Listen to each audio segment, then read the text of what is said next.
नमस्कार, मैं हूं आपके साथ अंकिता पाल। ब्रीडिंग की शुरुआत करते हैं। उपराष्ट्रपति जगदीप धनखड़ ऋषिकेश के एम्स में पहुंचे, जहां उन्होंने मां के नाम एक पौधा अभियान के तहत पौधारोपण किया है।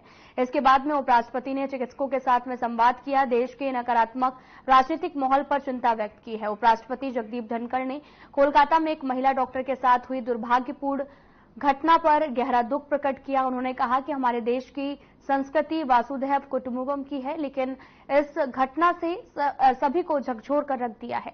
डॉक्टरों और नर्सिंग स्टाफ के साथ साथ माता पिता भी इस घटना से चिंतित हैं। अब वे सोचने पर मजबूर है कि अपनी बेटियों को डॉक्टर बनाएं या फिर नहीं।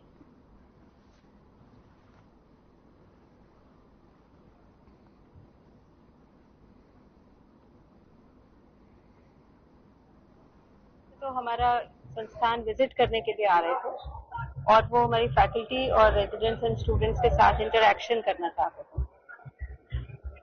लेकिन जैसा कि आपको मालूम है कि आजकल का माहौल जिस तरह का चल रहा है, उसमें हमारे रेजिडेंट्स डॉक्टर्स, बाकी के डॉक्टर्स भी आजकल काफी उद्वेलित हैं कि जो भी घटनाक्रम हुआ है। तो उसके बारे में इन्होंने, हमारे रेजिडेंट्स जो यहाँ पे हैं, उन्होंने एक बिल ड्राफ्ट जो कि सेंट्रल प्रोटेक्शन एक्ट एक पहले जो लोकसभा में पेश हुआ था लेकिन हो नहीं पाया था, तो उसको मॉडिफाई करके, मतलब उसमें इन्होंने एक ओरिजिनल अपना एक बिल बनाया और ऑनरेबल वाइस प्रेसिडेंट ने उसको बहुत अप्रिशिएट किया।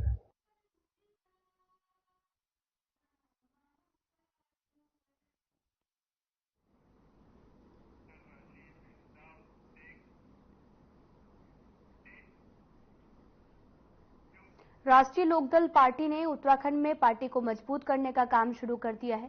इसी को लेकर हरिद्वार प्रेस क्लब में राष्ट्रीय लोकदल को विस्तार किया गया है और इसके तहत उत्तराखंड के नवनियुक्त प्रदेश अध्यक्ष राजेंद्र पंत की अध्यक्षता में बीजेपी के शैलेंद्र पवार ने आपको बताते चले कि कई लोगों ने दामन थामा है। पार्टी के प्रदेश अध्यक्ष ने बताया कि प्रदेश के पलायन, रोजगार और त्रिस्तरीय चुनावों के मुद्दों को उत्तराखंड के हर क्षेत्र में जाकर उठाया जाएगा। दर्जन भर समर्थकों के साथ आपको बताते चले कि राष्ट्रीय लोकदल करेगी पार्टी का विस्तार। बीजेपी के शैलेंद्र पवार आरएलडी में शामिल हो गए हैं और साथ ही आपको यह भी बताते चले कि राष्ट्रीय लोकदल पार्टी का विस्तार करेगी और बीजेपी के शैलेंद्र पवार आरएलडी में अब शामिल हो गए हैं। लगातार बैठकों का दौर जारी है। प्रेस क्लब हरिद्वार में प्रेस वार्ता की गई, जहां पर दर्जन भर समर्थकों के साथ आरएलडी में शामिल हो गए हैं।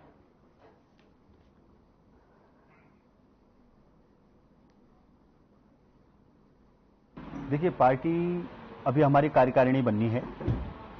सितंबर फर्स्ट वीक में हमारी पार्टी की कार्यकारिणी का विस्तार हो जाएगा और उसके बाद हम लगातार सदस्यता प्रोग्राम तैयार कर रहे हैं। निकाय चुनाव में पार्टी पूर्ण रूप से प्रतिभाग करेगी। जहां भी हमारे मजबूत उम्मीदवार मिलेंगे हमें, वहां पे हम चुनाव लड़ाएंगे, निकाय चुनाव।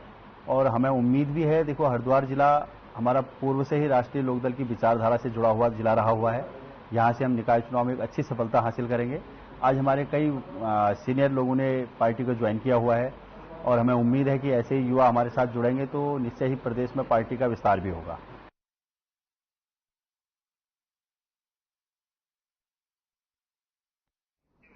मूल निवास भू कानून मांग को लेकर गैरसैंण में एक विशाल स्वाभिमान महारैली का आयोजन किया गया और साथ ही भू कानून समन्वय समिति ने बैनर तले कई संगठनों और महिला मंगल दल और व्यापार संघ के लोगों ने इस महारैली के माध्यम से बीजेपी और कांग्रेस पर सवाल खड़े किए हैं। लोगों ने कहा कि राज्य स्थापना के 24 साल बाद राज्य आंदोलनकारियों की मांगे पूरी नहीं हो पाई हैं।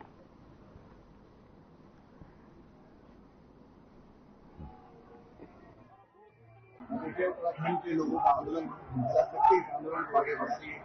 तमाम आजादी आंदोलन में भूमिका निभा रहे हैं और आप समझिए, उत्तराखंड राज्य आंदोलन के बाद एक बड़ा मूवमेंट प्रदेश में शुरू होने जा रहा है। तमाम लोगों की खिलाए हैं, कुछ सालों में संघर्ष जरूर रहा है, जिन शहीदों के सपने रहे आज भी अधूरे हैं।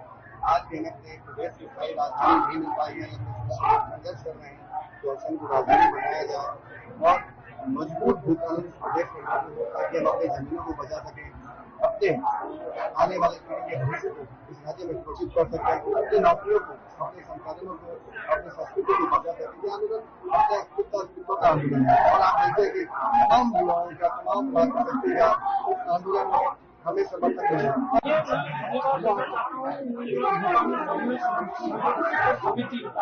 उन्होंने को आगे बढ़ाया है। धन्यवाद देना चाहता हूँ प्रदेश के तमाम जिलों से आए सभी युवा साथियों का, मत शक्ति का, आंदोलनकारियों का, जिन्होंने इस आयोजन को सफल बनाने में अपनी अहम भूमिका निभाई। आज ये लड़ाई प्रदेश के अस्तित्व की लड़ाई बन चुकी है। आज हमारा अस्तित्व इस लड़ाई पर टिका हुआ है। इस लड़ाई को अगर मजबूती से लड़ा गया तो कहीं न कहीं हमारा भविष्य सुरक्षित हो सकता है, हमारे आगे वाले पीढ़ी का भविष्य सुरक्षित हो सकता है, हमारा अस्तित्व बच सकता है। ये लड़ाई आज से मूल निवासी हो, लड़ाई से कानून की हो, लड़ाई से स्थायी राजधानी की हो, इसके अलावा रोजगार पलायन की लड़ाई हो या अपने संसाधनों को बचाने की लड़ाई हो, यहाँ के जल जंगल जमीन बचाने की लड़ाई हो, माटी बेटी को बचाने की लड़ाई हो, ये तमाम मुद्दों के साथ आह्वान आज फैलते हुआ है।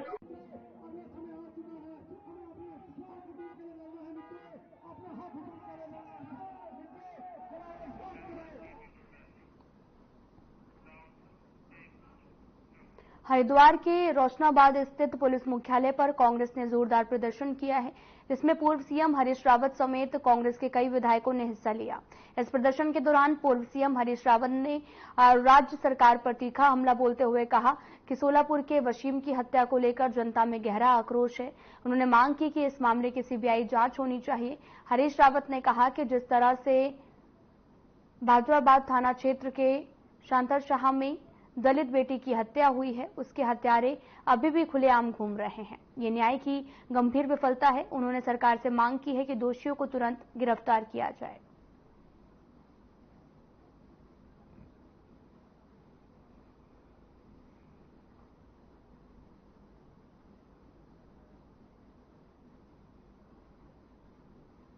आक्रोश है जो लोगों के मन में है। आप पुलिस जो मित्र पुलिस है उसकी बुनियाद पर चोट होगी। राज्य जिस सिद्धांत को लेकर के जिन सिद्धांतों में खड़ा है उसकी बुनियाद पर चोट होगी।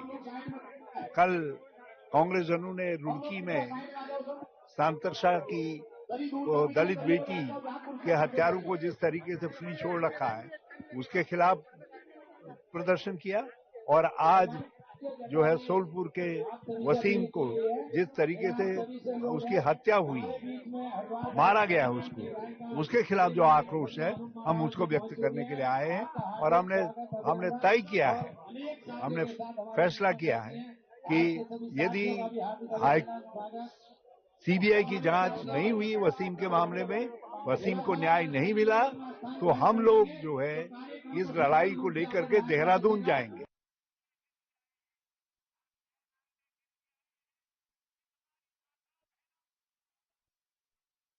हरिद्वार के ज्वालापुर कोतवाली क्षेत्र में रानीपुर मोड़ स्थित बालाजी ज्वेलर्स की दुकान पर आपको बताते चलें कि ये पूरा मामला वहां से है जहां पर दिन दहाड़े डकैती हो गई है। पूरे क्षेत्र में हड़कंप मचा हुआ है और इस वारदात में 4 से 5 नकाबपोश बदमाशों ने हथियारों के बल पर दुकान में घुसकर करीब 5 करोड़ रुपए के सोने चांदी के जेवरात लूट लिए हैं। बदमाशों ने मिर्च स्प्रे का इस्तेमाल कर दुकान में मौजूद लोगों को असहाय कर दिया और साथ ही काउंटर तोड़कर जेवरात समेट लिए हैं। घटना के दौरान गोली चलने की सूचना मिली, हालांकि इसकी पुष्टि नहीं हो पाई है। हरिद्वार के व्यापारी और बीजेपी नेता विशाल गर्ग ने इस घटना पर आक्रोश जताते हुए कहा कि दिन दहाड़े शहर के बीचों बीच इस तरह की लूटपाट से व्यापारियों में भय और असुरक्षा का माहौल है।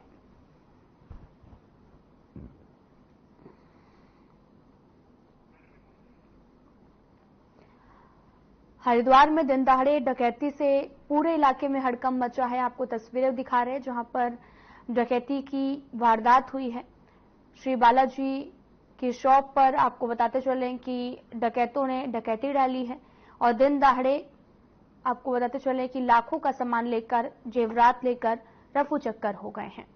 डकैती के बाद व्यापारियों में काफी ज्यादा आक्रोश देखने को मिल रहा। दरअसल ये पूरी वारदात सीसीटीवी कैमरे में कैद हो गई है।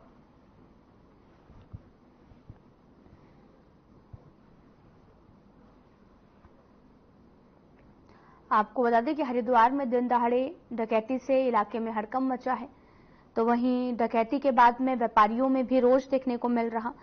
और लगातार सुरक्षा की जो मांग है वो उठा रहे और साथ ही पुलिस इस पूरे मामले की जांच में भी जुटी हुई है।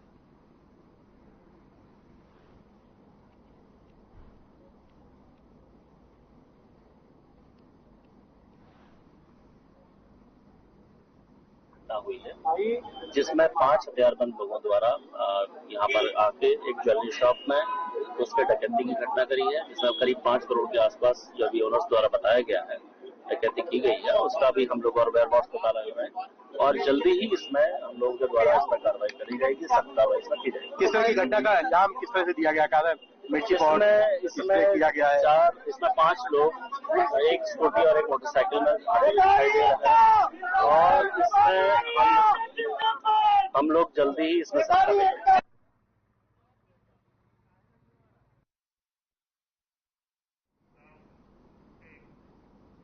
जनपद के नंदानगर घाट में नाबालिग लड़के से मुस्लिम समुदाय के युवक द्वारा छेड़छाड़ का मामला सामने आया है। इस संबंध में युवती के परिजनों ने नंदानगर थाना में तहरीर दर्ज की है। इस मामले में नंदानगर सहित क्षेत्र में बड़ा आक्रोश बनने की भी संभावना जताई गई है और प्रशासन ने भारी पुलिस बल नंदानगर में तैनात कर दिया है। हिंदू समुदाय की युवती से छेड़छाड़ करने वाले भी नंदानगर बाजार में नाई की दुकान बताई जा रही है। इस मामले को लेकर नंदानगर बाजार में सुबह से आक्रोश का माहौल बना हुआ है। शांति व्यवस्था बनाए रखने के लिए भारी संख्या में पुलिस बल तैनात है।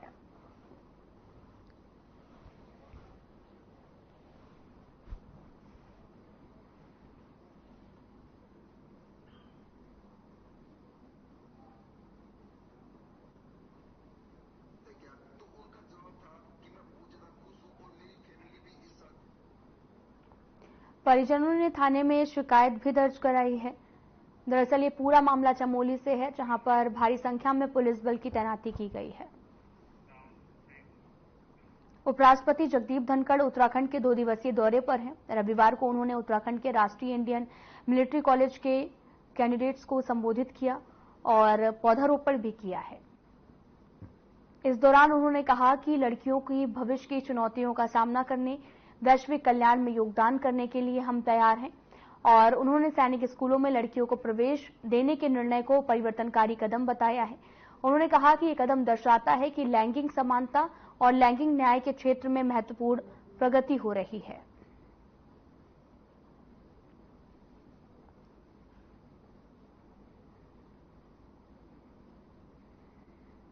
Friends, reflecting our age-old spirit, essence of our civilization, our Bharat has not only mainstreamed sustainability into domestic governance, but also steered global commitments. Because we don't take ourselves separate from the world. We say world is one family, Vasudhaiva Kutumbakam. We spearheaded the International Solar Alliance. It is headquartered in Gurugram. More than 125 countries are its members. And launched the Green Credit Initiative at COP28. India hosts 85 Ramsar sites. You are trained people, you know the importance of it. This is the second largest network in Asia. Friends, India G20 defined to the world what India is. But it will ever be remembered for one aspect. And that aspect is the motto.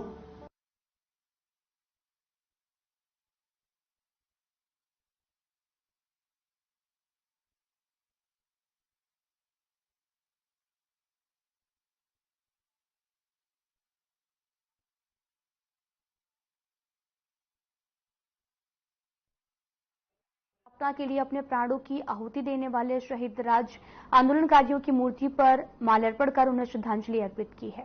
राज आंदोलनकारी शहीदों के परिजनों को सम्मानित किया।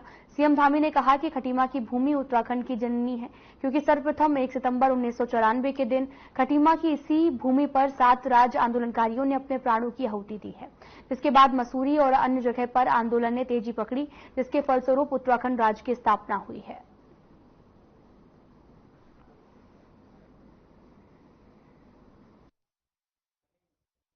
Journey को उत्तराखंड की journey भी कहा जा सकता है, क्योंकि 1 सितंबर 1994 को यहाँ आंदोलन हुआ और उसी आंदोलन में 7 लोगों ने अपना बलिदान किया, सर्वोच्च बलिदान किया उत्तराखंड राज्य को बनाने के लिए। उसके दूसरे दिन मसूरी में गोलीकांड हुआ। 2 अक्टूबर को रामपुर किराहा कांड हुआ और ये सभी कांड हमारे जो है राज्य को हिला देने वाले थे। उस समय बहुत विकराल स्थिति।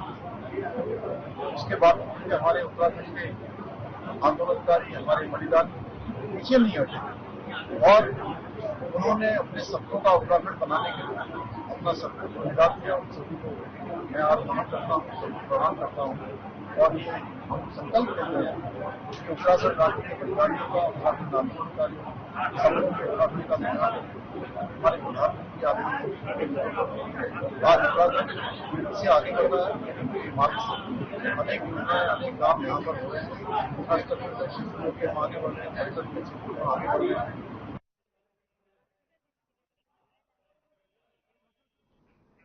उत्तराखंड राज्य आंदोलन गोलीकांड में अपने प्राणों की आहुति देने वाले अमर सपूतों को सीएम पुष्कर सिंह धामी और नैनीताल उधम सिंह नगर के सांसद अजय भट्ट ने 30वीं बरसी पर खटीमा शहीद स्मारक स्थल पहुंचकर शहीदों को नमन किया, उनकी प्रतिमा पर पुष्प अर्पित किए और अवसर पर राज्य आंदोलनकारी राजनीतिक सामाजिक संगठन खटीमा विधायक भुवन चंद्र कापटी और रुद्रपुर विधायक शिव अरोड़ा सहित क्षेत्र के तमाम गणमान्य नागरिकों ने श्रद्धा सुमन अर्पित किया है।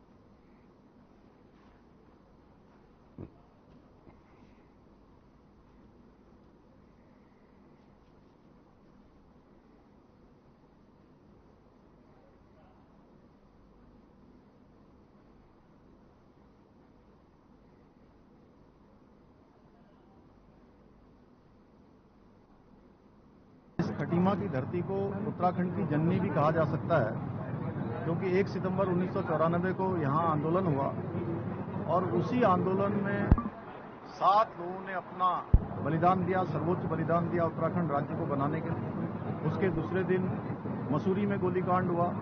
फिर 2 अक्टूबर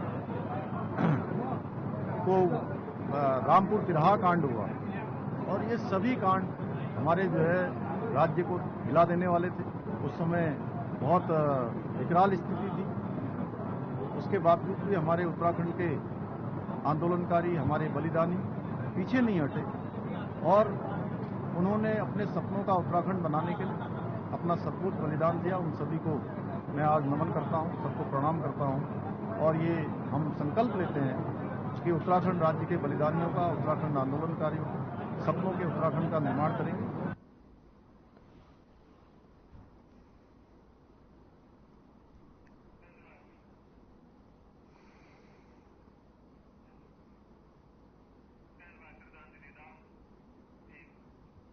प्रदेश कांग्रेस कमेटी के महामंत्री मथुरा दत्त जोशी का बयान सामने आया। उन्होंने कहा कि कांग्रेस के खटीमा गोलीकांड 1 सितंबर 1994 को हुआ था। इस घटना में 7 लोग शहीद हो गए थे, कई लोग घायल हुए थे। इस घटना के बाद 2 सितंबर 1994 को मसूरी में विरोध प्रदर्शन किया गया। इस दौरान भी हजारों की संख्या में आंदोलनकारी सड़कों पर उतरे थे।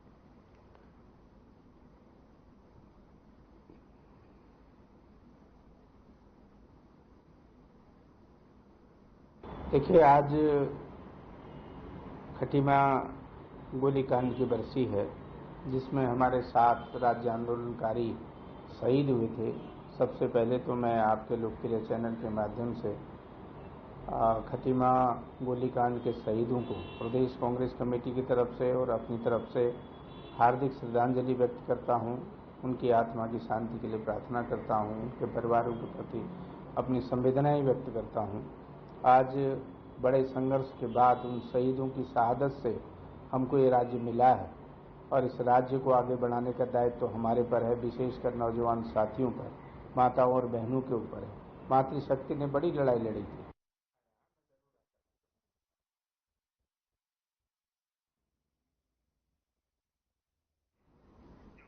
प्रदेश सरकार में कैबिनेट मंत्री रेखा आर्या अल्मोड़ा पहुंचे हैं। इस दौरान रेखा आर्या का भव्य स्वागत किया गया है। कैबिनेट मंत्री रेखा आर्या ने हेमवती नंदन बहुगुणा स्टेडियम में क्रिकेट प्रतियोगिता का शुभारंभ किया और साथ ही आपको बताते चले कि विक्टोरिया क्रिकेट प्रतियोगिता में प्रदेश भर से 7 टीमें प्रतिभाग कर रही हैं। मैच के उद्घाटन अवसर पर कैबिनेट मंत्री ने कहा कि सरकार खेलों को बढ़ावा देने के लिए कई योजनाएं लागू कर रही है। खेल मैदानों को अत्याधुनिक व्यवस्था दी जा रही है ताकि खेल प्रतिभाओं में निखार आ सके।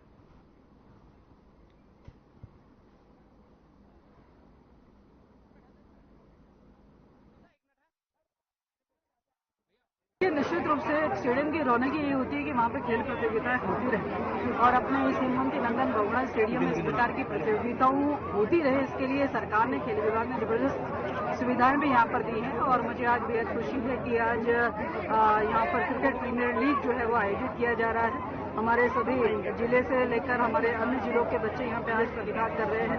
निश्चित रूप से खेल भावना से खेल को निखार मिलता है, खिलाड़ियों को निखार मिलता है। मैं समझती हूँ कि ये आयोजक मंडल जो है वो बधाई के पात्र है जिन्होंने इस प्रकार का विचार किया और इस प्रकार के साहस के साथ में हमारे बच्चों को एक सुनहरा अवसर दिया।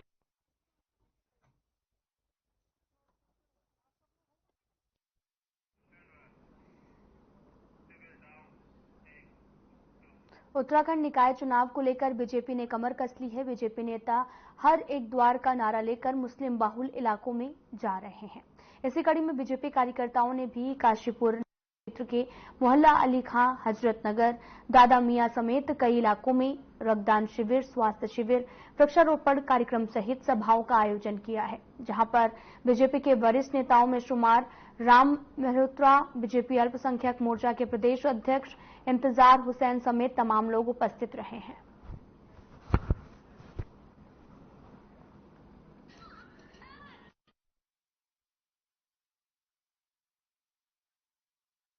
काशीपुर के पूर्व जिलाध्यक्ष और पीसीओ के चेयरमैन जो लगातार समाज सेवा के रूप में जाने जाते हैं, ऐसे आदरणीय राम मेहरोत्रा जी का जन्मदिन था और आज उनके जन्मदिन के अवसर पर काशीपुर के प्राइम हॉस्पिटल के सौजन्य से यहाँ निःशुल्क स्वास्थ्य शिविर, रक्तदान शिविर का आयोजन किया गया है। बड़ी संख्या में यहाँ क्षेत्रवासियों ने इसका लाभ लिया है और मैं कहना चाहता हूँ कि अपने प्राइम हॉस्पिटल का, क्योंकि प्राइम हॉस्पिटल ने लगातार काशीपुर क्षेत्र के लिए और काशीपुर के आसपास ग्रामीण क्षेत्रों के लिए जितना स्वास्थ्य शिविर और रक्तदान शिविर और आंखों के लिए किया है, मैं समझता हूँ कि लगातार अपने आदरणीय विमल बोरा जी के द्वारा।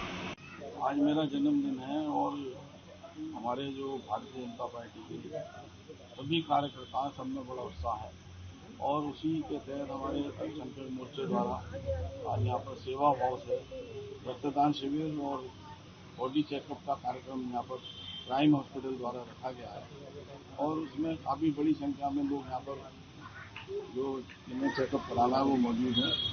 साथ ही साथ हम लोग आज जो हमारा होटल है बोटिंग हाउस, उसमें हम एनजीओ 22 एनजीओ के बच्चों और जो हमारा सुभाष स्कूल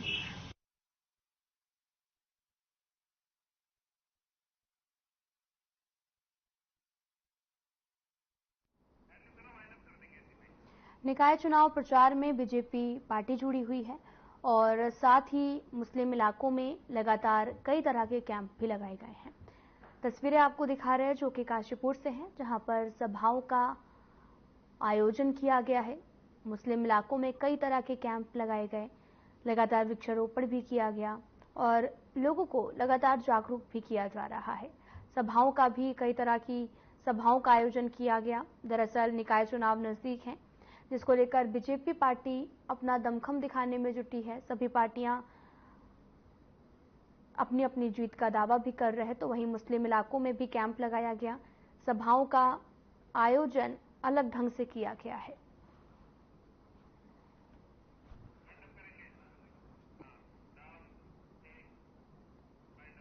फिलहाल में इतना ही। नमस्कार।